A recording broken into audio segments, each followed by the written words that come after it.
16 February hastewo Bidansabha Jongbari ingna thangui tongo o Jongbari no kitingei hasteni thingrung haparo belai ke tungphla laijak hapangslamna bagui amti hekeno phasalo 19 Charilam mondol ni bkhaktei Lalsinghmura Rwngnog ni noklawo Jongbari ni bagui Lukuthum Panda khlaijaka oro phai Manjakha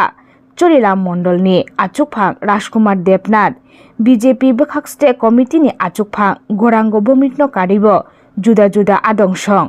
tai o Pandawo 5 nukhungni 22 voters juda juda bodolni BJP bodolo phaikha borokno lamsoka BJP ni achukphang Pandawo koknarak thani hastini mantri yokra yakchu Jishnu Debbarma saka borok hapangno phaimani yagulo gobangma manui develop khlaijaka hne taibo bosaka borok chung je slaina hanmani abo chung slaikha hne tobokhe tabuk chung Hindi Triprani thinang snamnai hini saka Jongbari no tuyei video report CHUMUI TV নির্বাচন হবে এবং চরিলাম কি ছিল এবং কি হয়েছে সেটা আমাকে বারবার বলতে হবে না কারণ কাজ আমরা সবাই মিলে করেছি একসঙ্গে এবং চরিলামবাসী বিশেষ করে জানে চরিলামে একটা সিসি রাস্তা ছিল না চরিলামে একটা স্ট্রিট লাইট ছিল না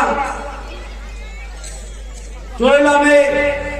একটা ভালো স্কুল ছিল না আজকে দুটো বিদ্যাধরী স্কুল ইংলিশ মিডিয়াম হয়ে গেছে 5 বছরের মধ্যে বিল্ডিং বানিয়ে উত্তর বজরপুর স্কুল কত ছিল ক্লাস 10 অবধি সেটাও বিল্ডিং বানিয়ে ক্লাস 12 করে দিয়েছে যেমন ছেলে মেয়েরা পড়তে পারে জায়গায় জোর দিতে না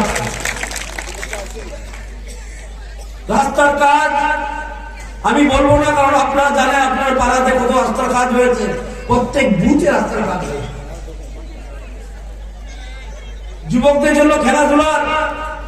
করার কোনো পরিকাঠামো ছিল না আজকে ফুটবল ফিল্ড আছে ওপেন জিম আছে ইনডোর জিম আছে বাস্কেটবল আছে টেবিল টেনিস আছে 5 বছরের মধ্যে এবং চরিলাম এমন একটা জায়গা ছিল যখন আমি এসেছিলাম প্রথমবার এখানে প্রার্থী হয়ে তৎকালীন সিপিএম এমএলএ উনি আজকে নেই খুব ভদ্রলোক ছিলেন মাস্টার মশাই উনাকে জিজ্ঞাসা করেছিলাম আপনাদের কষ্টের অবস্থা কেন এরকম আপনার নির্বাচনী কেন্দ্রের এই কেন দুরবস্থা উনি আমাকে বললেন আমাকে তো বলতেই দেওয়া হয় না না পার্টি আমার কথা শুনে না অ্যাসেম্বলিতে আমি কথা বলতে পারি উনি ভদ্রলোক ছিলেন এবং সিপিএম এ ভদ্রলোকের পার্টি নয়